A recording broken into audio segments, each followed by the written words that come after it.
I was working as an audio technician at the time. Mostly freelance, I did odd jobs for films, music artists, and even a few well-known podcasts. When I was approached by a company specializing in R&D, I initially thought they'd made a mistake. Their email was rather mysterious. It said, "We're looking for an experienced audio technician for one of our projects. We've listened to your samples, and your sound processing skills in particular seem to be exactly what we're looking for. Your participation will be remunerated up to $3,000 for 3 days of work. If you are interested, please reply within 48 hours. As the nature of this project is highly confidential, no information will be passed on to you about the nature of this project before you sign an NDA. To avoid wasting my time with a hoax, I asked for a face-to-face meeting at their company headquarters. To my surprise, they immediately agreed, and the next day I had an appointment at their premises at 9 a.m. I announced myself at reception, and a woman in a white scientist's coat who introduced herself as Elizabeth invited me to accompany her to her office. After signing the NDA and my contract, she led me through a maze of corridors to where I would be working. You'll soon understand why we had you sign a confidentiality agreement. The research we do here is highly confidential, and we've already made a major discovery that just needs one last push," she said, turning to me with a smile. "I hope I can help you in the way you expect," I said, still in the dark about the mission I was about to be given. We arrived in a spacious room already occupied by another man, also wearing a white coat, and whom I assumed to be his superior by the authoritative look in his eyes and his advanced age. "Mr. Meltran, I presume, Darren Dalen, Chief Scientist, delighted to have you with us. Please sit down." I sat down opposite them on a table that was empty except for a strange object whose origin and function I couldn't account for. "Mr. Meltran, I'm not going to beat about the bush. You're going to be involved in the most important project of your life for the next 3 days. Do you see this device?" he asked, pointing to the object in the center of the table. "This device is what I've been working on for the last 20 years of my life. You see, I've always been certain that there was life after death, and this device, I'm convinced, is what will enable me to prove it." I inspected the object more closely. At first glance it didn't look much, about the size of a laptop and just under 12 inches high. It was entirely black, and only a circle like a loudspeaker in the center of the upwardly exposed face was visible. It was connected to a portable keyboard that sat right in front of the scientist. We can't reveal precisely how it works, but to put it simply, this device allows us to listen to frequencies that until now had never been reached. Frequencies that we are certain correspond to the beyond. "You'll understand the problem we're facing," Elizabeth said, pressing a key on the keyboard in front of her and looking at a screen I assumed was on the other side of the device. Instantly a sound from elsewhere pierced my eardrums.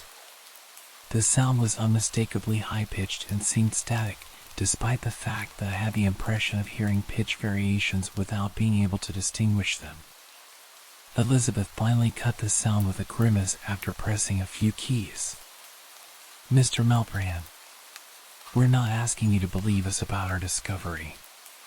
All we're asking is that you work hard to analyze and filter this sound and turn it into something usable." I was circumspect, but they both seemed very serious. "You really think there's something in that sound? What do you think it is?" A silence fell. Elizabeth looked at her superior out of the corner of her eye without intervening.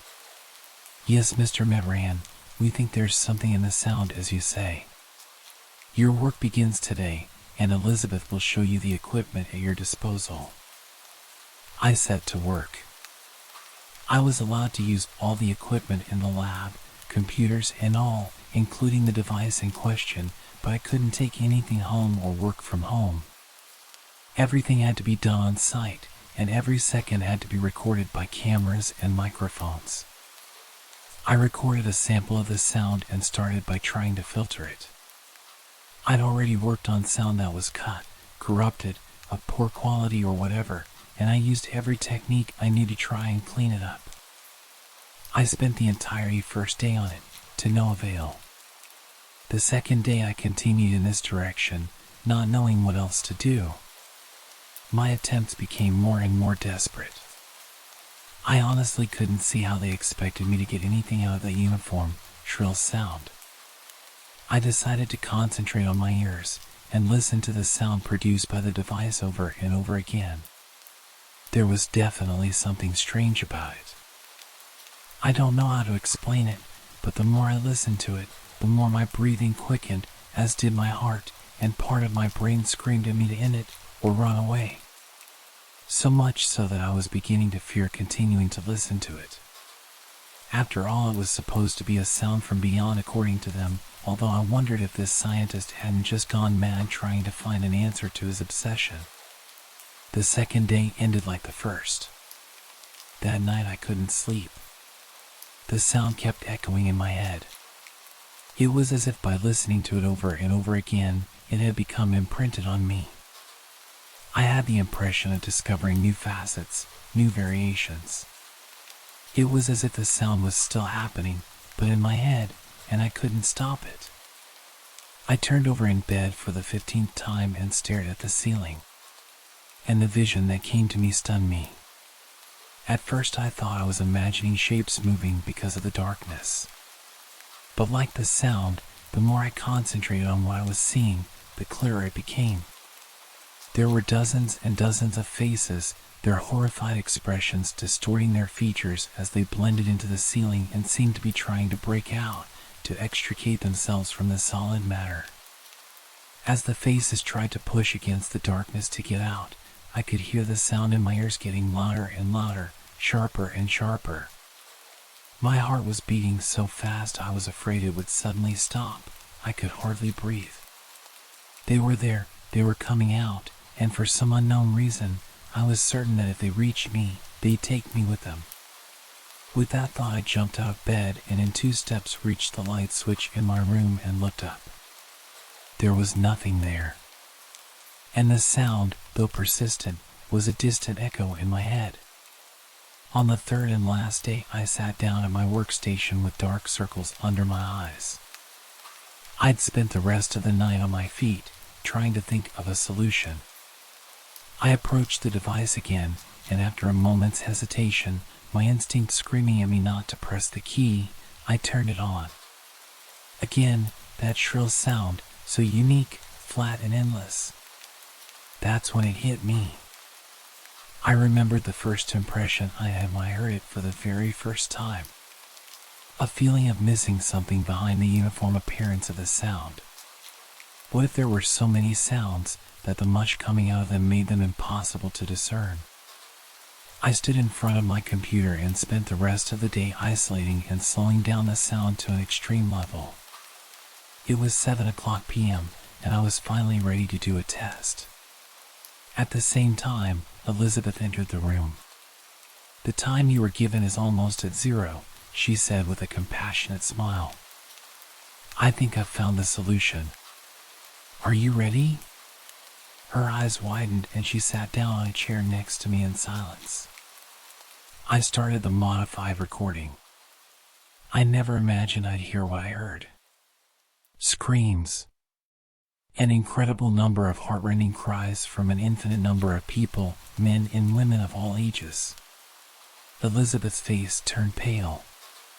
Her gaze locked with mine, both her hands trembling slightly on her frail legs. The screams continued to fill the room, each passing second seeming to increase the pressure. I stopped the recording. My superior is going to want to hear this and apply it directly to the device to get a real-time translation. Can you do that? She seemed terrified by her own request, but like me, she didn't really have a choice. We had to go through with the project. Sure, Elizabeth, I should be able to do it in 10 minutes. Just give me a little time to grab something to eat and drink in the cafeteria, and I'll bring something back for you too. Despite the fact that the old chief scientist had heard the modified recording, he still asked me, as Elizabeth had planned, to apply the filter to the live sound. And when the device came on, indeed we heard again the screams of what we assumed to be human beings. And it wasn't the same sounds over and over again, it sounded like it was constantly changing. It was as if the sound itself was alive. The two scientists chatted quietly at the other end of the room and finally came back to me to congratulate me on my work. They both looked satisfied, but I sensed they were still in shock at the implications of all this. I told them that to finish I just needed a little more time to refine the filtering and write down the method for them to follow once I'd gone. I spent the rest of the night working, and after a while I realized that it was past midnight.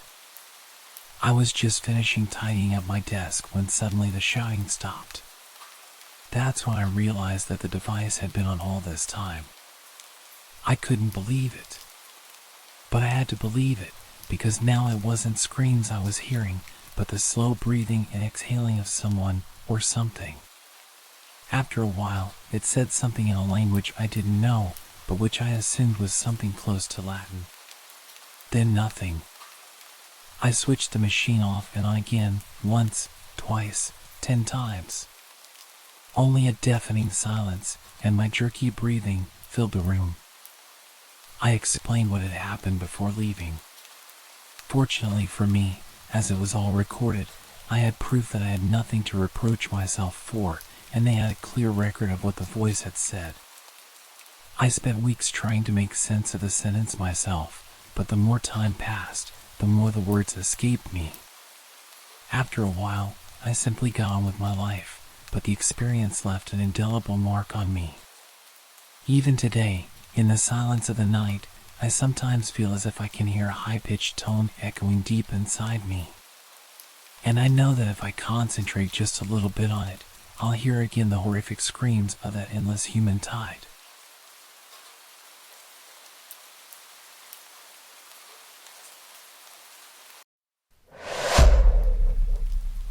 Okay, you're going to think I am crazy, but I need to get this off my chest, and I can't risk getting committed again. So, I am going to do this anonymously. Seems safer. See, thing is I see faces. Everywhere. In the trees, the clouds, the rocks, even my morning coffee and the grills of the cars on my commute. Eyes, mouths, and noses can appear from even the most mundane objects, fading into reality from anywhere, at any time. Sometimes they are large, sometimes small, but they are everywhere I look. Now, I know what you are going to say. I have heard it 1,000 times before. Everyone sees them. It's called pareidolia. It is just an illusion. Our minds are programmed to see faces, even if they are really there. Trust me, I know that, probably better than anyone. I've heard it from every doctor, therapist, and friend I've ever told about this. Thing is, as far as I can tell, when other people see those faces, the eyes don't follow them across the room or wink when they see watching, and the mouths don't whisper silent secrets to you. Or maybe they do, and everyone just refuses to talk about it. I don't know. I don't really ask people about it anymore. Not since my last stay in an institution, anyway. But I am going to assume that isn't the case, because I doubt that everyone I have ever met is that good of an actor. Regardless, when I was a teenager, I actually thought it was kind of cool. If no one could see them, then that made it my own little secret, you know? At one point, I even learned to read lips, so I could try and figure out what they were saying. Got pretty good at it, but still couldn't decipher anything in the end. As far as I can tell, they don't speak any language I have ever heard or seen before. And they don't seem to like when I watch them too closely either. I can't explain exactly how I know that, but the dread that creeps up my spine when they turn their eyes to me is always clear enough. Since no one seemed to want me noticing them, human or otherwise, I learned to ignore them over time. As I got older, I pretended that the twitches and smiles and blinks were just tricks of the light, or my own flawed vision. I pretended that it was all just the result of my mind's propensity to see faces and meaningless patterns, like everyone says. And, for a while, that worked. Things were normal enough. But lately it's been getting worse. I don't really know when it started. It was such a gradual thing. But eventually, I realized that the faces have been getting clearer, harder to overlook. Now, sometimes, I can see the features so clearly, not just the faint outline of a pair of eyes or a mouth, but everything. Hair, lips, skin, even eye color. Often only for an instant, only out of the corner of my eye. I'll catch glimpses of eyes that are red or amber, surrounded by scary dark as the night sky, or lips paler than the skin, but just as gray. But it's the teeth that scare me. Dozens, maybe hundreds of teeth, I can't be sure. But I am sure that each ends in a point as sharp as a needle. They haunt my dreams and waking moments in equal measure. And they are getting closer. Like peering through a fogged window, objects get sharper as you get nearer to the glass. Still, clear as they were still just images. I tried to push them out of my mind. Then, Thursday night happened. I was just watching TV, trying to distract myself. I'd spent the day taping over my electrical outlets, and I needed to relax a bit. The evening news showed 3 skiers trapped up in the mountains, and they had a helicopter in the air covering the rescue. As I watched the footage, the blanket of snow, rocks and trees spread out across the screen, and tiny people in bright orange moved across the surface. It took a moment, but suddenly I saw the eyes in the rocks, and the nose in the trees, and the cavernous mouth carved out of a glacial crevasse. The eyes flicked up, following the chopper above, and pebbles skittered down the hill as they moved. The rescue team was skiing along the crevasse, nearing the trapped party, when I saw the mouth open, stretching into a broad, wicked smile. The ice shuddered and shifted, then a ledge of snow broke loose and began hurtling down the hill, a massive ton of ice and powder. I imagine there were screams as the little orange specks were swept into the gaping maw, like pieces of cheddar popcorn, but none of that was audible on the live feed. What was visible was the blood on the points of those needle-sharp teeth, before they closed tight in a satisfied smirk. The feed cut. I think that they're close to touching this plane now, and I don't know what that means for those of us who are already here, or if there is anything we can do about it. But keep your eyes peeled. You are programmed to see their faces for a reason, even if only the outlines, shapes formed from otherwise prosaic objects. Don't listen to what others might tell you. They aren't an illusion or a trick of the mind. They are real. And they are nearly here.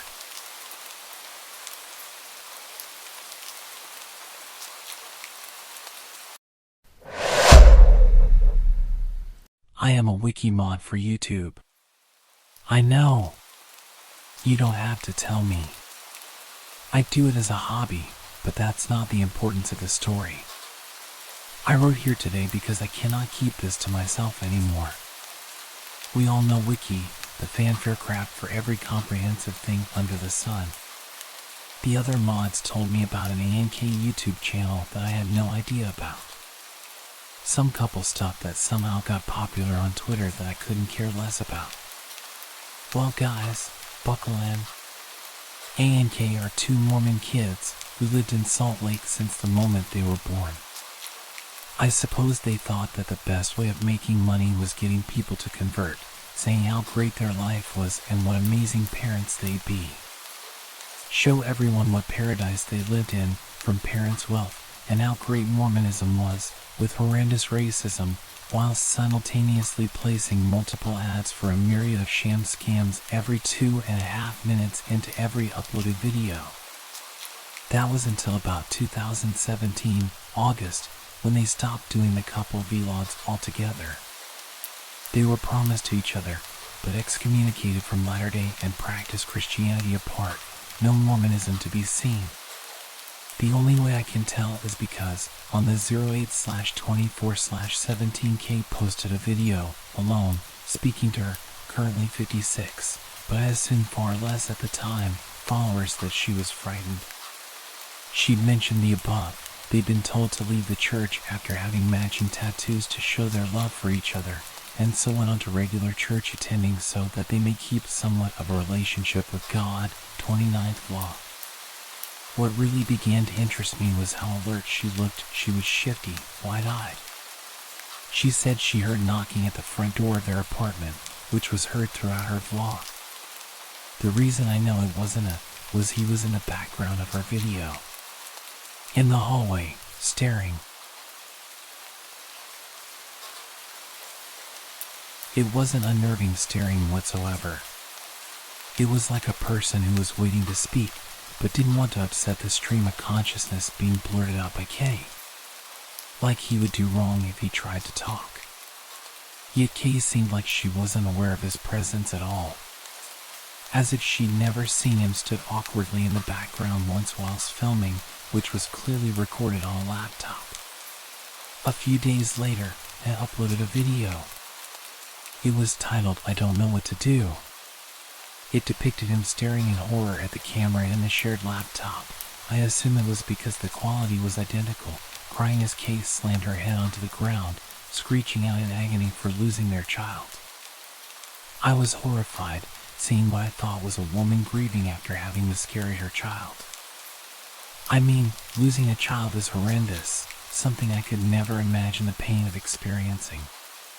Not to mention the importance of family life within the Mormon community, adding to that, with no one to turn to due to being excommunicated.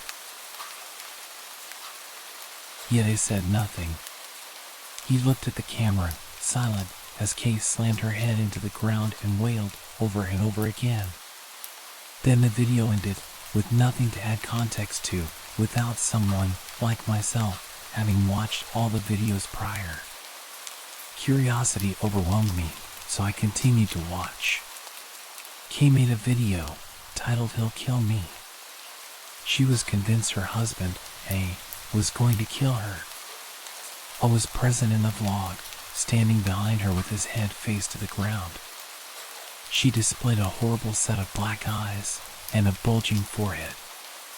She claimed it had haunted her, or had convinced an evil spirit to take her in her sleep. It wasn't convincing whatsoever, as having witnessed her in A's vlog pretty much brutalizing herself on the floor and against the mantelpiece and whatnot, it was clear she was suffering from some horrific mental illness accelerated by the loss of her child. Until she showed the ligature marks on her wrist. She claimed she was being held hostage by an entity in her sleep, one that berated her endlessly for being unable to carry a child. The twist was, I held a gene in which babies he fathered were more likely to experience heart problems, leading to her miscarriage. I am not sure how much of this is true, as I am not a medical expert. This is only what Kay claimed. I continued to hold his head down. Kay said that it was his fault. He was absolute in having children, which would lead her to her death. That he made her this way. I began to slowly leave the room. Kay continued to ramble on and on about God, stating he had an interest in them and how she was chosen. When she mentioned her family name was a God-given name by the LTS, I slapped the camera and the video ended. A month later, I posted a vlog. Him documenting Kay's fall into madness. How she cried and wailed for her mother, stating that he killed her baby and he would suffer an eternity for it. He looked horrified, frightened more than ever. Kay began to slam her head against the kitchen wall again, screaming for her child. She began to say she was in there, and she needed to come out. She'd missed her due date. I began to scream back, screeching that their baby was dead, she didn't exist. But Kay was mad. Kay pushed A, and A pushed back. He pushed her right into the drywall. There was an empty cavity in the wall. She fell, hit her head, and crumpled right in. I have never seen something so raw and awful. I found his wife's body crumpled in between the wall and flooring. He didn't cry. He simply posted it to YouTube. The death of his own wife. Stuck between the floorboards. Eyes wide open. I called the police having reviewed it, and they said it killed themselves soon after, but no one came for their bodies. They died quiet, unknown deaths that had a clear solution and no consequences. This is the horrible truth. We have no control over other people's lives, yet we view them. We conceive of them, and then they go. I remember ANK, despite their tragedy. It is a fact that the internet will remove them from any archive whatsoever until some YouTuber makes a video about their tragedy.